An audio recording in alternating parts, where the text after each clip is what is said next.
what I'd like to cover is a very, very in-depth experience of the bandhas. I hope to give you lots of different, everything I've ever learned and practiced that I can offer you so that you can experience the bandhas in all kinds of different ways, different levels of subtlety for different kinds of practices. And so we'll practice using the bandhas in asana and in pranayama and in meditation.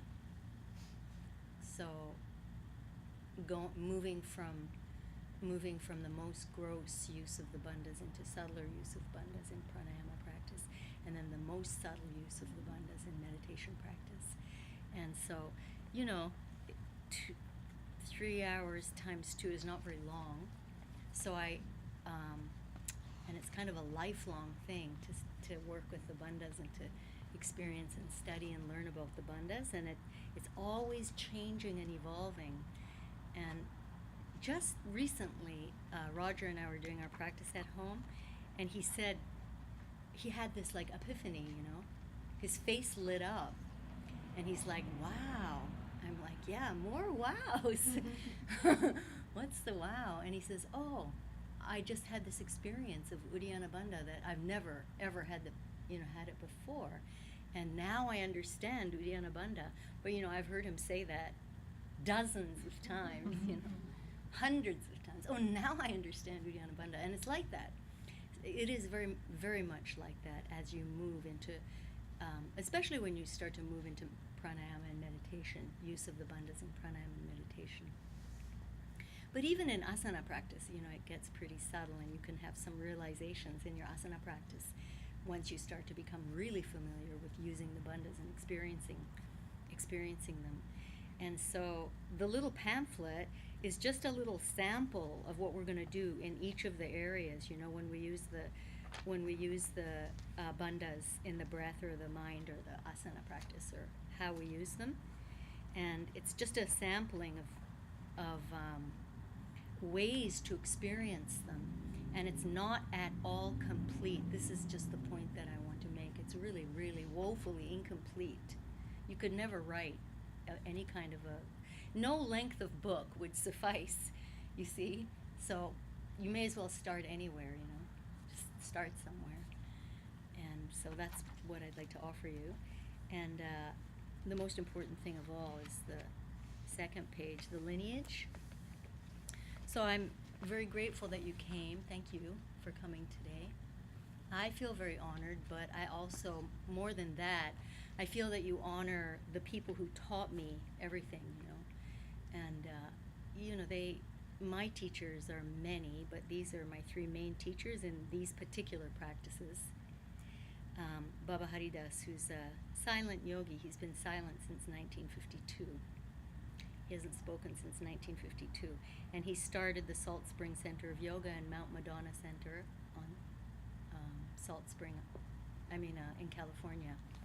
And his centers teach hatha practices as well as the classical 8 limbs of yoga, the Ashtanga system of yoga, according to Master Patanjali.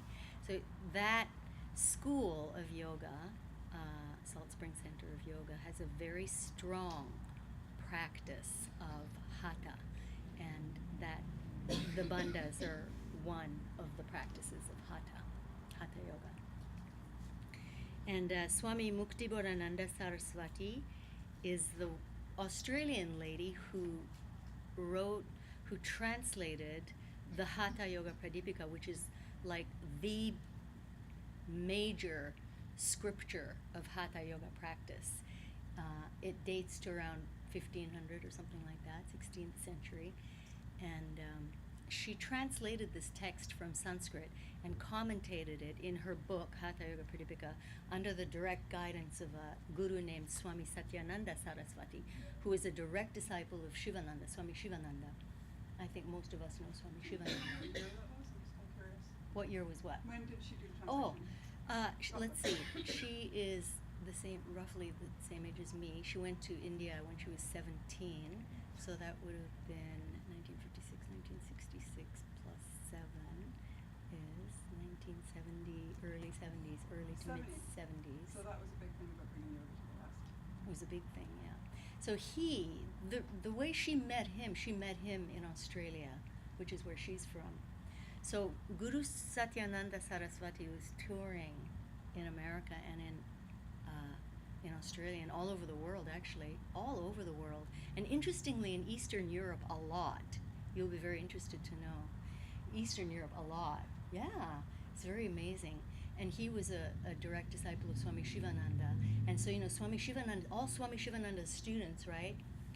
Vishnu Devananda and those, there's a sort of like the 12, I don't know how many it is, but like the 12, Oh, yeah. Oh, Jesus. Yeah. I don't think it was 12, whatever, but anyway, the 12 students of Swami Shivananda whom he unleashed into the world. This is in the 60s. It's the 60s and even earlier maybe. So Swami Satyananda Saraswati was one of those, and he was sent to Australia where Swami Muktivananda, this young Australian girl, she was 12 at the time. Her mother took her, and she just knew. She knew that she had to go and study with this guru, And her mother made her wait till she was 17, and then she sent her. She took her. She went with her. And that lady is coming to Vancouver in September. Swami Muktivananda, this lady here. She's coming to Vancouver on September 4th, and she's going to give a number of presentations and lead a number of retreats. So please be in touch with us if you're interested. She's also leading a 5-day retreat on Gabriel Island. So she commentated on Hatha Yoga Pradipika. It's a text like this of Hatha practice. And Hatha practice is asana, pranayamas, purification practices, shatkarmas, bandhas and mudras come under this heading, and then samadhi, meditation practice, how to use, how to, so it's like a progression, it's the Hatha path, right? And she's not only is she a master of the Hatha path, but she's clearly a guru yogini, she understood, she understood this weird secret, this weird magic of being drawn to somebody and understanding that you had to go. And not only that you had to go, but that you had to listen and you had to soak it all in and absorb it like crazy, because you were going to be called upon to, people were going to then draw it out of you, So that's what I was starting out to say, is that I'm grateful that you've come, because it's an honor to my teachers, to all of my teachers, because that's why they stuff it into you, They stuff it into you because they know that somebody's going to suck it out of you. That's why they do it. And so they're hoping that that's going to be the case. So then I feel very much that you honor my teachers. And that I'm grateful for. These kinds of things, without the teacher there's nothing, because these kinds of practices were taught one-on-one. Traditionally they were taught one-on-one, or at the very most two-on-one. So let's just go back in the lineage a little bit, okay? Most of you know that my background is Tibetan Buddhist practice, quite strong Tibetan Buddhist background. And then also the yoga lineage, just by virtue of the fact that, back then and even earlier, that when I say back then, I'm talking about the 16th century, but even going back to,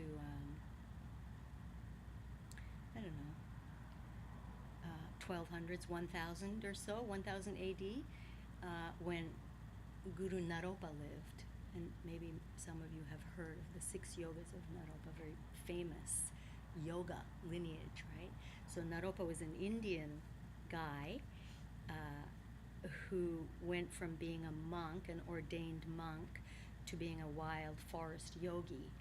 And he got the transmission of these practices that we're going to be talking about from his guru Tilopa at great, great, great cost and hardship, because they weren't given easily. You couldn't PayPal your $40, and go. right? You couldn't do that. It didn't work like that. And if you wanted it, you know, you had to, of course, you had to ask, but you didn't just have to ask once. You had to ask, in the case of Naropa, he had to ask, I don't know, for years, decades. He asked for decades. And finally the Guru said, okay, I'll tell you, I'll give you this transmission. And then as soon as the Guru said, okay, I'll give you this transmission, he then put him through 12 tests, which ranged from jumping off a multi-story building to diving into a piranha-laden river to robbing a wedding, not of the bride, but of everything else. All sorts of tests that the Guru put him through to prove that he seriously was interested and that he had the I can only think of a profane word. That he had Mental fortitude? Yeah, the fortitude. You know, they had the fortitude to sustain hearing about it, you know, and doing the practices. Doing the practices is really what it is. I once had a meditation teacher. I still have her, although she's a little reclusive. But this particular meditation teacher used to routinely throw people out of her class. And the reason was that one of the requirements of that meditation class was that you kept a meditation journal. You had to keep a meditation journal, journalizing the meditations that she taught us, right? And so then you had to submit those journals to her. And so class would come around, you know, twice a week, and people would all show up in the class, and she would know off the top of her head, she would say, you know, Alistair, you didn't give me your journal, and, you know, Yvonne, you didn't give me your journal, so you'll have to leave. And it wasn't that she was mean, although she appeared to be mean sometimes, but it wasn't, I now know, that she was mean. It was that she was transmitting this lineage, which to her was completely priceless. You couldn't put a price on it. But at the very least, it cost doing what she asked. That was the very smallest price that you got to pay for what she was trying to teach, you know. So at the very least, she wanted you to practice what she was teaching. And if you couldn't at the very least do that, she asked you to leave, not because she felt like she was being insulted or anything, but that it's a great disservice to your own karma to, you know, go and ask a teacher to teach and be taught and then not to follow through and not to practice. Practice is the thing, right? Not to practice is it's a nasty karma. And the result of it is that you can't get the teaching, you know, you can't understand the teaching, you can't internalize the teaching, you can't realize that you can't get what it's supposed to confer upon you. You know, you just can't get it. Doesn't work. That's what it is. It doesn't work. And then if you say to someone, oh yeah, you know, her meditation course is really cool. It doesn't really work though. Like, I don't know, you know, I didn't really get really still or reach samadhi or, you know, any of these lofty things. Somehow, you know, it didn't work. So like, I'll try another one, you know. So that doesn't work. Who it doesn't work for is the person who's feeling that way. That's the person it doesn't work for.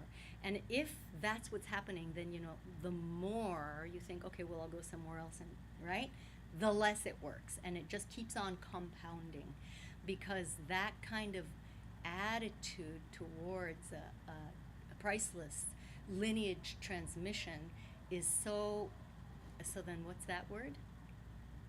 It's like so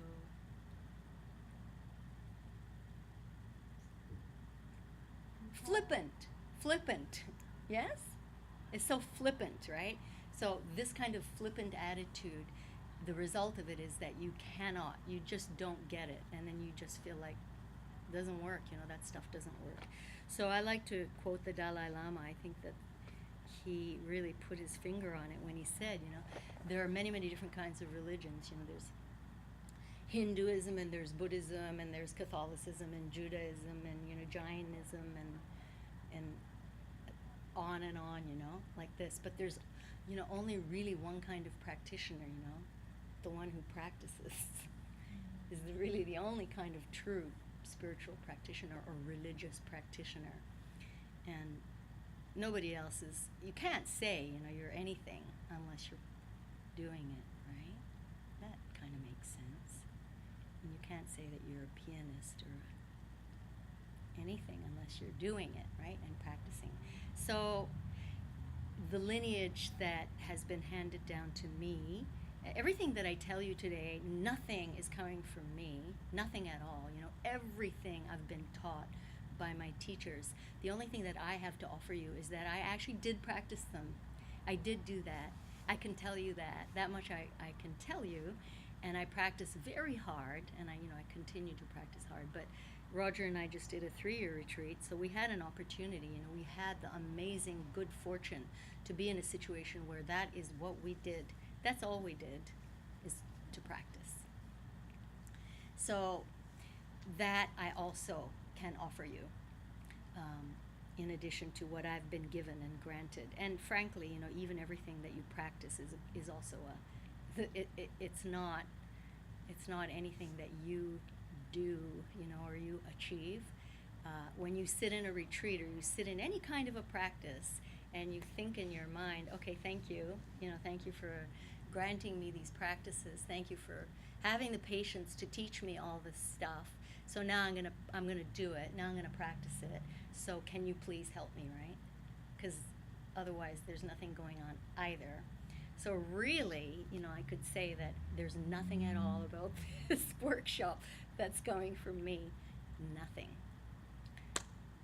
And so then I've indemnified myself, in a reverse way, right? And Geshe Michael Roach is our main teacher. He's what we call our heart teacher. The kind of like experience that I was describing to you that Swami Muktibarananda had, right? When that Guru Saraswati went to Australia and she's 12 years old and she sees him and she's like, oh, Mom, I need to go, That kind of a beyond the shadow of a doubt, heartstrings kind of a connection to a teacher. That's for both Roger and me, that's Geshe Michael Roach. And then the thing that's very interesting about that particular kind of a connection is once you have it, and once you honor it, and once you actually become the student, or even hopefully the disciple, because there is a difference, So then if you become the disciple of a teacher, any teacher, it doesn't matter who, but if you have that experience, you get to have it over and over and over again. And then, you really, they start to mushroom in your world and multiply in your world. And this sense that, wow, amazing, what an amazing teacher. It just like pops up all over the place, right? And that comes as a result of having that experience, even just once, right? So it's pretty cool to be able to see many people in your world as teachers at a very deep level, at a heart level. This is a really beautiful thing, Lama Pelma, one of our teachers, Lama Pelma, she's an ordained Buddhist nun, and she always says about that particular kind of an experience with a teacher, it's so cool, she says. And she's a nun, and she's never been married, but she says it's like being married, and I'm not sure she probably remembers it very viscerally from a past life because she's never been married in this life that I know of. But she says, that experience with the teacher is like getting married, and then you don't have to worry anymore about what you're doing on Friday night, or anything like that, because, you have this teacher, and you just have to like listen, and you just have to be open to that. And it's not a function of that you have to go to India and sit at their feet, That's not what we're saying. It's just that experience of hearing teachings, hearing people teaching you all over the place all the time is what she's talking about. And it comes from having that connection. So anyway, that's the power of the lineage that brings me here today, and of course you guys, because you paid. So that's a wonderful place for us to meet. And what I'd like to do, because I'm going to assume that Lydia is not going to come, is get right into the the practices. So we're going to talk about Jalandhara Bandha, Uddiyana Bandha, and Mula Bandha. And you know, the Hatha Yoga Pradipika and the other ancient texts of India, like Gheran Samhita is another one that's a Hatha Yoga text, and Shiva Samhita is another heavy Hatha Yoga text. They talk about bandhas and mudras sort of interchangeably. So we're also going to have a couple of what are called mudras in today's workshop. Mudra means seal, and bandha means lock. So, you know, seals, locks, they kind of have a similar function, right? And they do. They're very similar. They work the same way. They produce the same sorts of results. The Hatha Yoga Pradipika has 3 bandhas, the 3 that we're talking about, in addition to what's called Mahabandha. Mahabandha is just where you activate those 3 or engage those 3 bandhas simultaneously. It's called Mahabandha. But other than that, there are 10 mudra practices which are taught in Hatha Yoga Pradipika, and those 10 mudra practices, we're going to do 2 today, a little bit. We're going to touch on them because they're kind of helpful for learning about the bandhas. So let's see. Just about Hatha Yoga practice generally.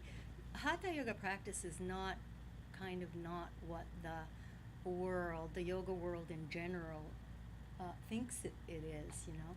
Somehow Hatha practice has this reputation of being the easy class on the schedule. Is that still true? I think so. Is it? Who said that? Did you say? I think, Yeah. you said reputation, I know it isn't, Right. but I believe it is. Right, people think that it's the easy class, I think. I mean, before I was in retreat, that was the case, but you know, things happen fast in this world, so I'm not going to assume that that's still the case. But anyway, it isn't true, is the point. It's not true that I think Hatha it's is. less predictable. It's not, that's for sure. Yeah, And I it's think not. It depends on the instructors. Uh-huh. How they want to teach it, what kind of asana. Right. Asana they want to do. And Right. postures, yeah. But the point is that Hatha Yoga is not asana. Oh, I mean, it is asana, but it isn't just asana. So Hatha Yoga is one of many, many different kinds of yogas, right? And so there's Hatha Yoga and there's Guru Yoga, which is like bhakti, devotion yoga, where you go to a teacher, you know, you go and you sit at their feet and you say, okay, you know, my life is your life, so whatever you bid me to do, I will do it, and that is my yoga.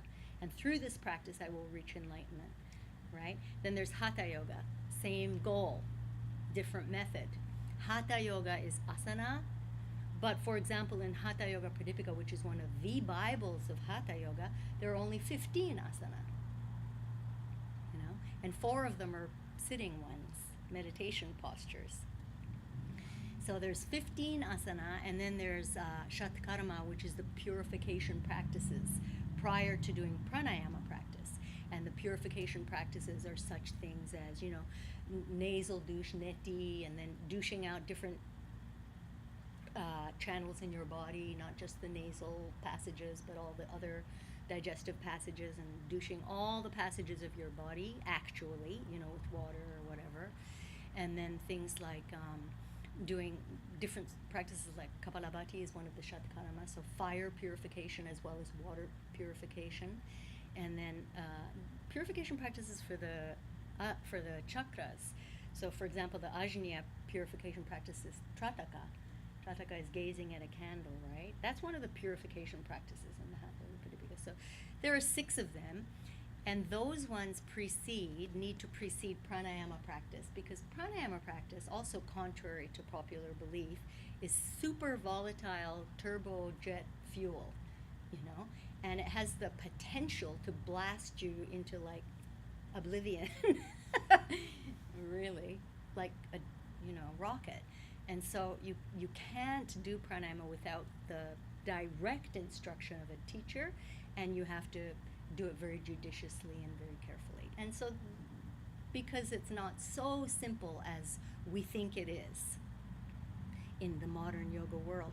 And that, I don't think it's a bad thing that it's been oversimplified. I don't think it's a bad thing. I think it's kind of cool because it plants seeds, for the seriousness of pranayama practice, and the fact that, everyone knows alternate nostril breathing, and everyone mostly people know Kapalabhati and stuff like that. Anybody who has ever done yoga kind of knows mostly what those things are.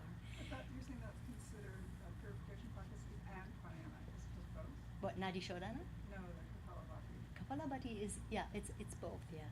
It's called pranayama, but actually it's a shatkarma. It's called pranayama, right? And you do it as a pranayama too, and you can do it as a pranayama, but it's technically in the Hatha Yoga Pradipika, it's one of the shatkarma. And even Nadi Shodhana is not one of the pranayamas, technically. Yeah, so Nadi Shodhana is called a preliminary practice to the pranayama practices in Hatha Yoga Pradipika. And Swami Muktibuddhananda, as I say, she's coming in September, and this is her book. She translated it. She'll be talking about it, at great length. So there's a number of different options for her teachings, like a weekend teaching, an evening teaching, a weekend teaching, a 5-day teaching. So please check it out. You can go to, did I put my card in there? Yeah. You can go to our website, Padmanjali Yoga, to find information on all the different things she's going to be teaching. She's a yoga acharya. It's called a yoga acharya. She's been designated as like a world-class authority on these practices, and she's one of our teachers. And so I don't even know what I'm doing here today. She's coming next month, but anyway, she taught me something, and somehow here you are. So you can suck it out of me. But she's definitely one of the world's foremost authorities on these practices of Hatha Yoga. So then the other Hatha Yoga practices after the pranayama, there's the shatkarma, there's the pranayama practices, and then after that come the mudras and the bandhas. So before you do pranayama practice, which is very powerful, you have to have purified your body, your body, right? And that means at the subtlest level of the gross body, what the purification practices are designed to do is to purify the nerves from gunk. When you have phlegm in your body, right? And the more body fat we carry and the more phlegmy we are, the more the nerve conduction is not clear. What were you going to say? Oh no, just weaker. Yeah, it's weaker. Like the nerve conduction is weaker. And so, in the gross body, we're talking about that. And then beyond the gross body, beyond the nervous system, which isn't even something you can see, right? You can't see the nervous system, right? But you can, even less, you can see the nadis and the prana and the manipulation of the prana through the nadis and the channels, much subtler, much finer, even than, light, which you could say, the nervous system is like energy, right? It's not physics, it's not blood, and it's not like that. It's a subtle substance. So before you start locking prana into your body using the mudras and the bandhas, you've got to be very, very pure. And once you're very, very pure, then you can do pranayama practices, which affect the nervous system.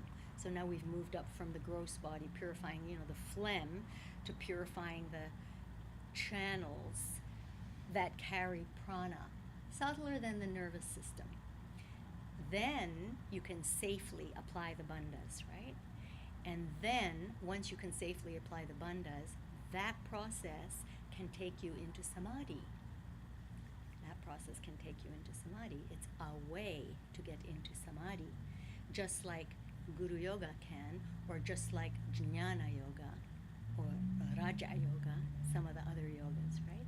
So Jnana Yoga and Raja Yoga are more intellectually driven systems of yogic science, and they're more like philosophical systems of yoga, right? Some of you are studying like with Doug Vienhoff, meditation with Doug Vienhall.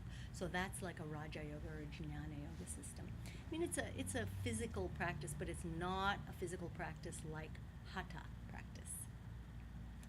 And Tibetan Buddhism is kind of cool because it has both. You know, it has very, very intensive Jnana and Raja Yoga practices. That actually is the foundation. It's kind of interesting to me that the Raja Yoga practices provide the foundational system for the Hatha practices in Tibetan Buddhism. But in the Indian yogic science lineage, the Hatha Yoga practice is the road to Raja Yoga. So what does that mean? What that says is like nobody's wrong and everybody's right. And wow, what does that mean? Like how, well, what then, you know? What are we going to do? So I say try it all, you see. Because why do you think it is that there's so many systems?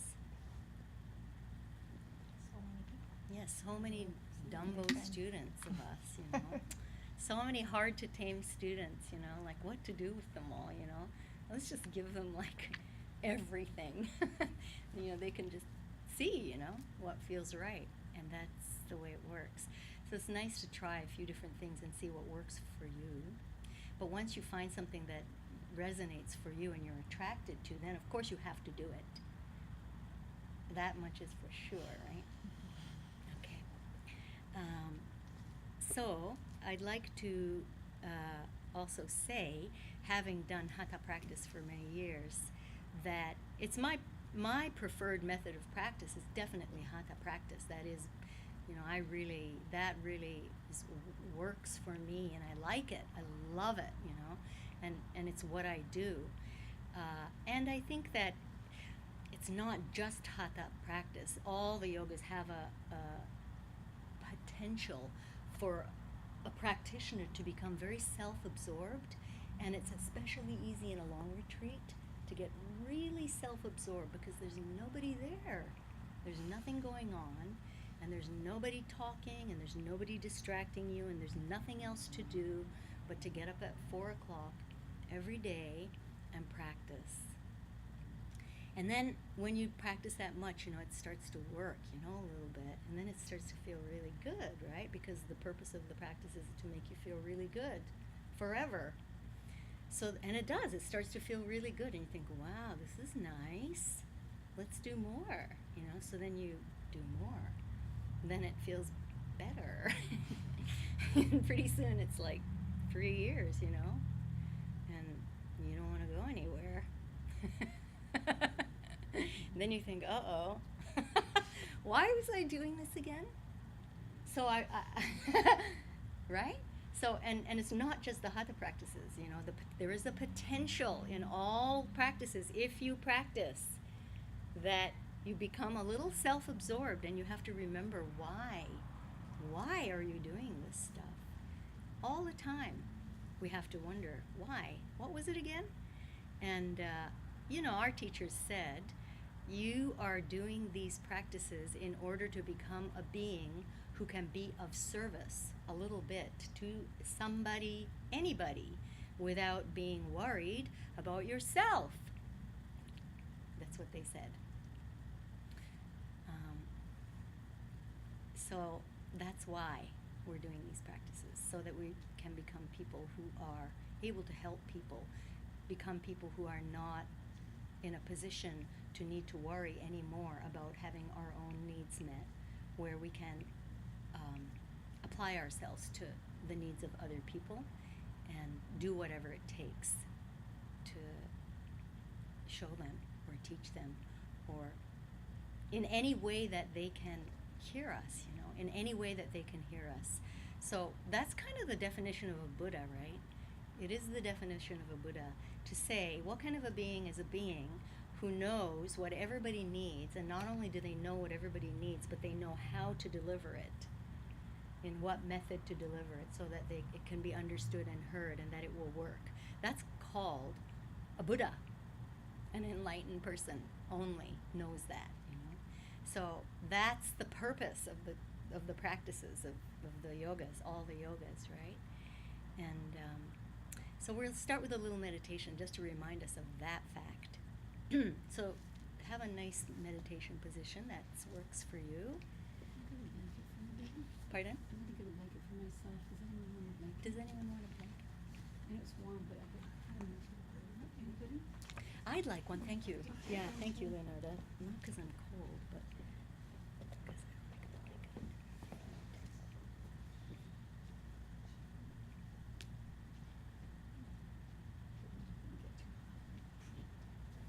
Thank you. And actually, this reminds me of something which I will pass on to you as a tip. And that is that when you're sitting in a meditation position, one of the most important things, like before you even begin, is to have a nice, soft, cushy thing under your ankles. Like this. So, it's not that I was cold, but if I don't have a thing like this under my ankles, my feet go to sleep. So if your feet go to sleep when you're sitting in a meditation position for a long time, and you have never tried this, try this. Putting something soft and cushy under your feet. And maybe that will help.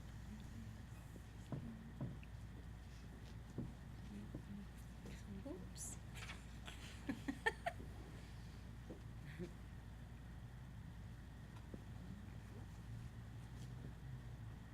And the cushier it is, the better it is for not, so that your feet don't go to sleep.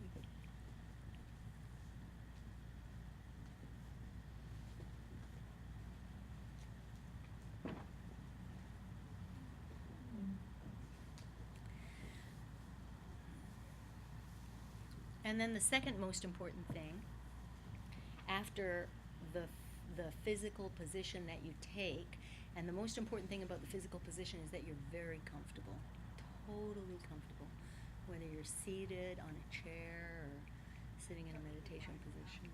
Pardon? That it would be lying down, and lying down is fine, you know. I have no problem with that if you like. The only problem. The only problem with it is that there's a tendency to fall asleep. That's the only problem, right? But other than that, it's fine if you can keep your mind with you. That's the other thing Swami Muktibarananda teaches amazingly is Yoga Nidra practice, which is, you do it in lying down.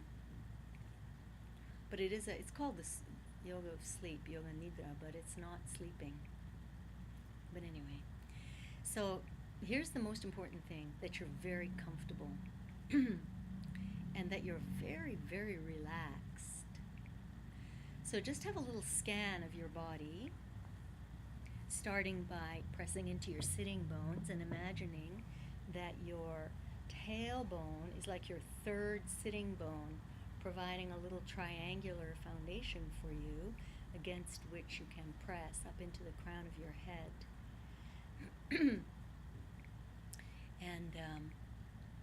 And then you feel that your tongue sort of comes to rest naturally against the roof of your mouth, and then maybe you can feel this, almost like the roof of the mouth draws away from the tongue.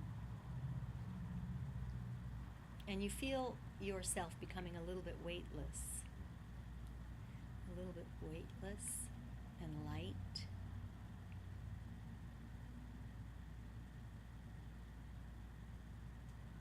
And then just check. Can you let go more somewhere? Is there somewhere where you can release tension?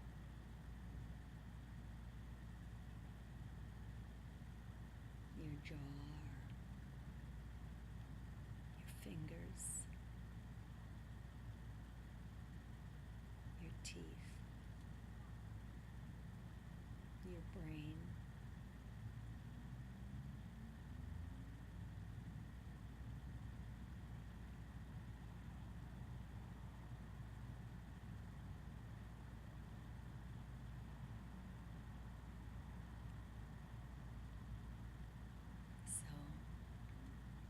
Please call to mind one of the natural disasters that we've known in our world recently. There's never any end of them somehow. There's always lots to choose from. maybe the Christchurch earthquake or the Fukuoka earthquake in Japan.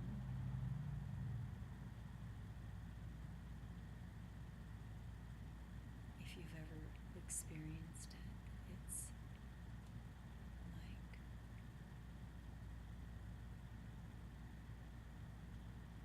the whole earth gets pulled out from under your feet,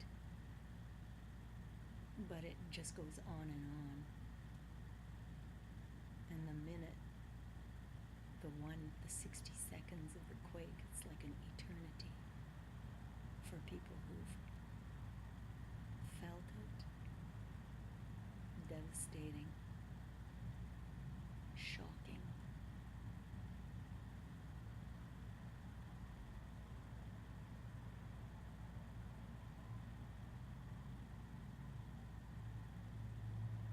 And then when finally the earth becomes still again, you immediately look for your two children or your pet, or you try to make contact with someone if you're by yourself, someone you love.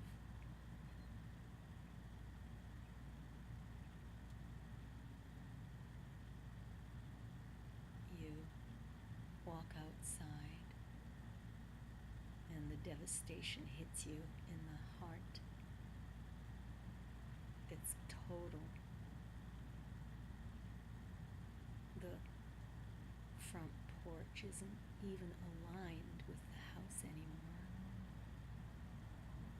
It's like the whole thing is just shifted 2 feet off to one side. The 2-story house across the street is just 1 story now. There's a massive crack in the center of your street, a gash.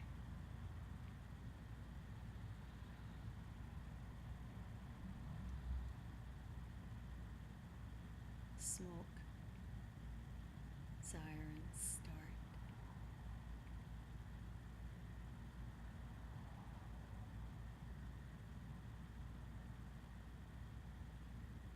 You want to attend to a cut on your arm, but there's no water.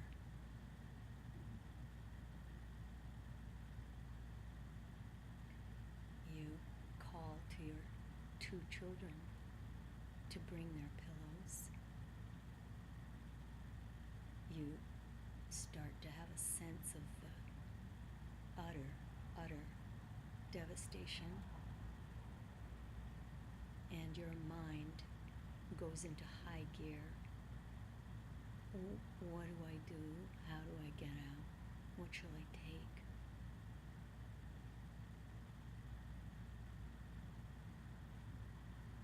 You and your children.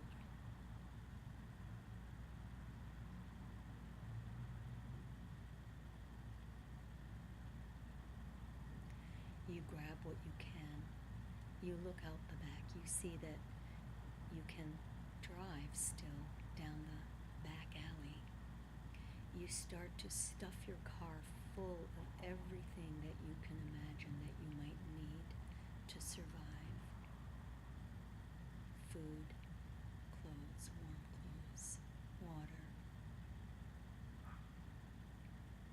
Every drop of water.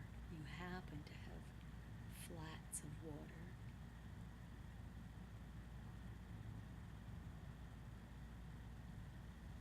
You pack your car to the gunnels. You put your 2 children in, and you start to drive down the alley. And as you look out towards the street, you see that eventually the gash ends and the street is intact,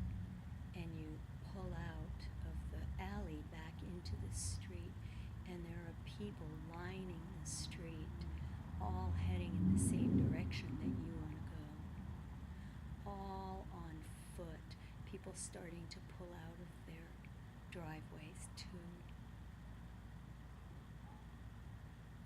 You drive along the street praying that you can reach safety with your 2 children, praying that the traffic will keep moving, praying that the access routes out of town are not damaged. And as you drive along, more and more people are pouring out into the street, all going the same way as you. And then, as you're driving along, a woman turns around and looks directly into your eyes. She has a child in each hand and a baby on her back, and that's all. And in her gaze, she implores you to help her. She begs you to help her. And in that instant, you realize that if you don't, that she will die there. They won't make it. And in that instant, you realize that your car full of stuff, your 2 children in your car full of stuff,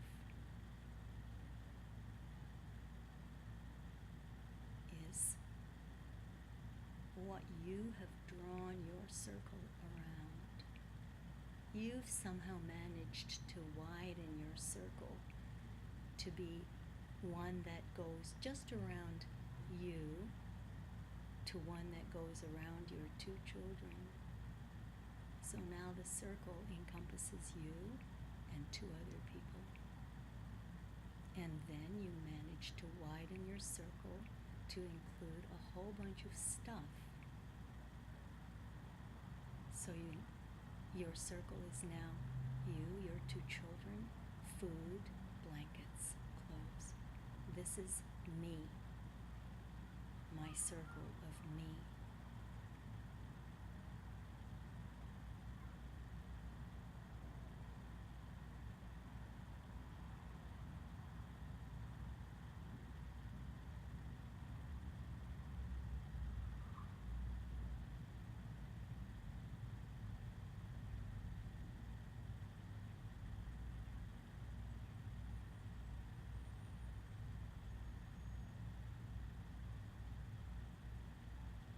What do we need to do to widen our circle, to make it an infinite circle, to encompass all beings in our circle?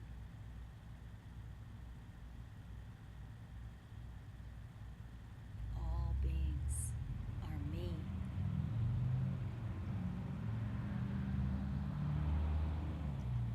We do it with our children. We even do it with our car.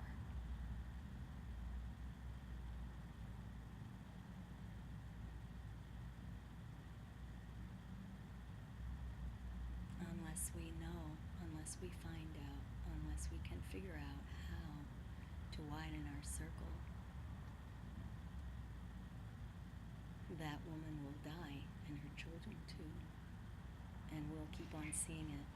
We'll keep on seeing it over and over. People will suffer and they will die. Over and over and over.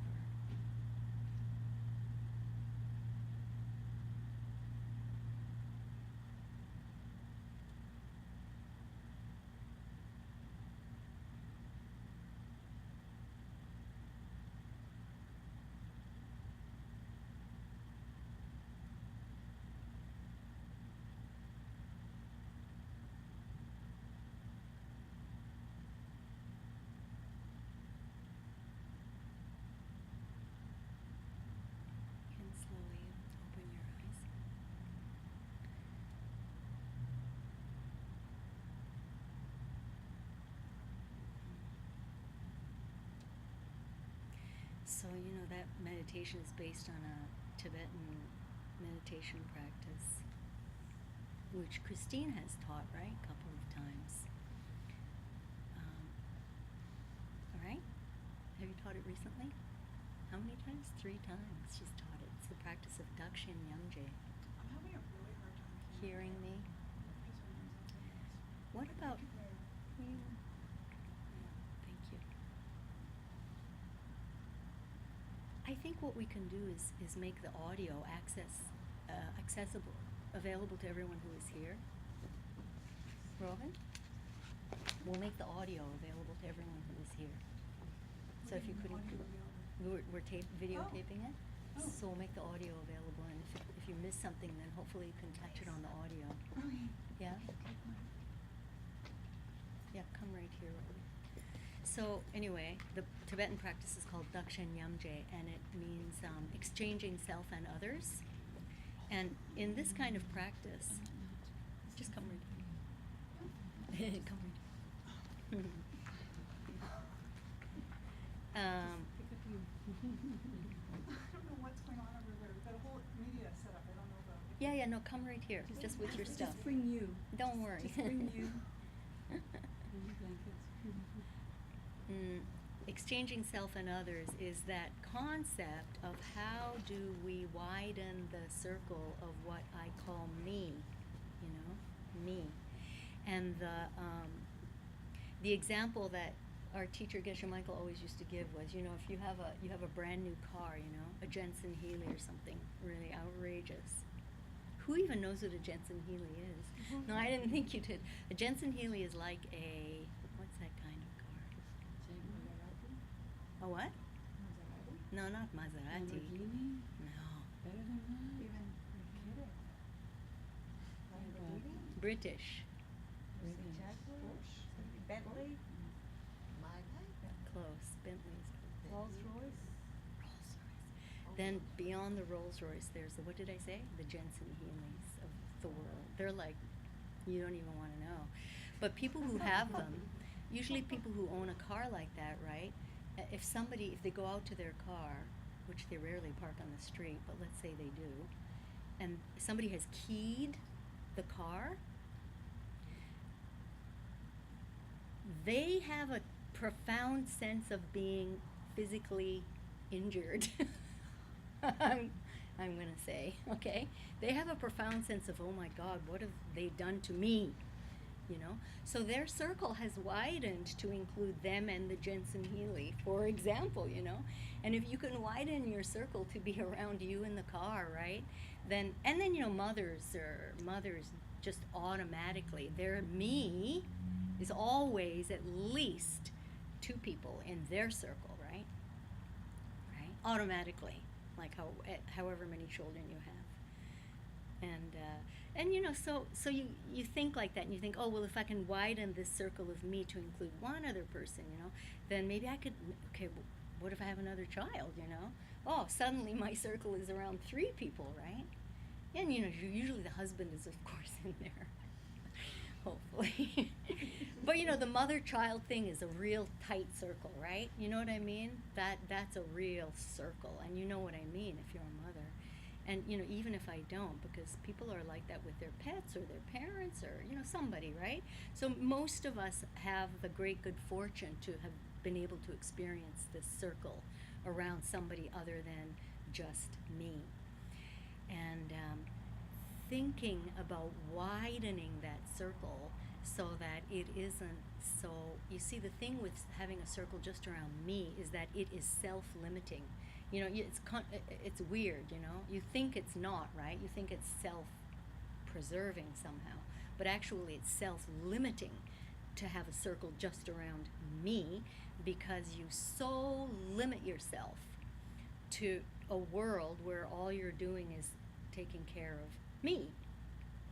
And that's a nasty kind of a world because, I don't know, have you noticed that no matter how much you try to take care of me, it's never enough, and like I'm never quite warm enough or cool enough or, had enough to eat or I've had too much to eat or it's just never enough and we always are trying to make ourselves happy. Is it true? generally speaking? Are we always trying to make ourselves happy, even though we're not? It's not like a even, you know, and you know, I know people who say, I'm not unhappy. I'm not unhappy, I'm really happy. You know? And it's a good debate. Like, lots of people are really happy, but, and I hate to even say but to them, but I just ask you, you know, to examine in your own heart, right? Like, are we truly, truly happy? You know, I don't know. You have to answer that question. So, and the way, the yogis say the way to become happy forever, totally happy forever, is to widen this circle, to learn to understand how to widen this circle so that your, all of your survival instinct and all of your tendency to look after you can then be expanded to look after many. And the more that you look after many, the more you have an understanding that, oh, I am looking after me, because somehow it makes you very happy to look after other people. You know, whether it's a pet or, you know, children or a parent or whatever, right? Other people. So that's the big goal. That's the main that's the goal of the practice. You know, that's the only reason why you might want to sit around and, you know, literally gaze at your navel with your third eye, you know, for a few years or, you know, a couple of hours on a Sunday afternoon. Because something happens when you learn to have that kind of depth of focus. And, you know, what happens is that you learn to focus all of your, first of all of your energy, you know, all of your concentration, dharana. You know, you learn to concentrate, you know, on one thing. And then as you learn to concentrate on one thing, dharana from Master Patanjali, then you learn to dhyana, which is to then hold your focus on that one thing for an indefinite period of time. Hold your focus. And as you learn to hold your focus, something happens. You know, something happens, and the next step is called samadhi, right? Goes focus your mind, you know, concentrate, focus your mind, and then something happens. So the hatha practice is designed to do that. Is designed to take you to that place of samadhi, where there's and samadhi is accompanied by pratyahara. Pratyahara means that you withdraw yourself from your senses, and you no longer have a consciousness of your body. You know, so you know you won't have feet that fall asleep. If you're like even approaching samadhi, then you don't really have to worry about the blanket under your ankles anymore and stuff like that, right? And then you don't have to worry about noisy places, you know. Then you don't have to worry about like moving to some Gulf island for 3 years and try and like find a quiet place, you know, because it has nothing to do with it actually. It has nothing to do with it, right? So your ability to get pratyahara and withdraw from your senses and go into a still point, you know, initially may have a lot to do with those external, extrinsic factors, but ultimately they do not. You know, they don't, right? It has to do with your ability to bring your consciousness to a single point. So that's the purpose of the hatha practices. Okay. And so close on the heels of figuring out some sort of a motivation that will sustain these kinds of practices, you know. And we have to have it. We each have to have that motivation. We have to be driven by a higher goal. We have to be driven by something that makes sense at the end of the day, because otherwise, I'll tell you this for sure, you won't do it. You know, you won't practice. Unless you have a very good reason, you know, and that reason has to come from you, right? You know, I can't tell you, oh, you know, here's what you should do, and you know, this is this maha altruistic thing that we're all doing here. You have to have something in your heart that says, you know what, this is not working, you know, and what am I going to do about it? And whatever that thing is the thing that you have to do, and that is the thing that will work. Above all, it's the only thing that will work, is the thing in your heart that you know you have to do to become to have that degree of motivation. And when you have that, then interestingly, anything will work. You see? So then if you have that intent and that motivation, then it doesn't matter that much anymore, you know, whether you're doing this or that, or, you know, dancing, or like, you know, you're raising a family, or you're doing 3-year retreat and some ridiculous schedule, or what you're doing, you know, it will work, right? If you're driven by that kind of motivation. So in the Satyananda lineage, the Bihar school of yoga, which is the Satyananda lineage of Swami Muktibuddhananda, and in most lineages they teach the bandhas, Jalandhara, Uddiyana, Mula, but we're going to do it in reverse because why? I don't remember why. Why are we going to do them in reverse? Because it's because when you're trying to learn how to do Jalandhara Bandha, the easiest way to experience Jalandhara Bandha, for example, is as a result of doing Uddiyana practice.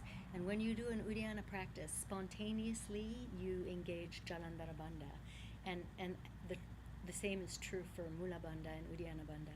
So when you're doing Mula Bandha, automatically you're already halfway in from a neural perspective, you know?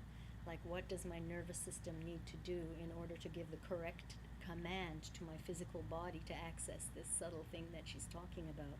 If you're at Mula Bandha, automatically you're like partway into Uddiyana Bandha. And if you're into Uddiyana Bandha, then you're already subtly doing Jalandhara Bandha. But the opposite is not true. That's why. So, anyway, that's what we're going to do here today. We're going to do Mula Bandha first. And we'll do it again in a meditation way, as a meditation method. And this one is probably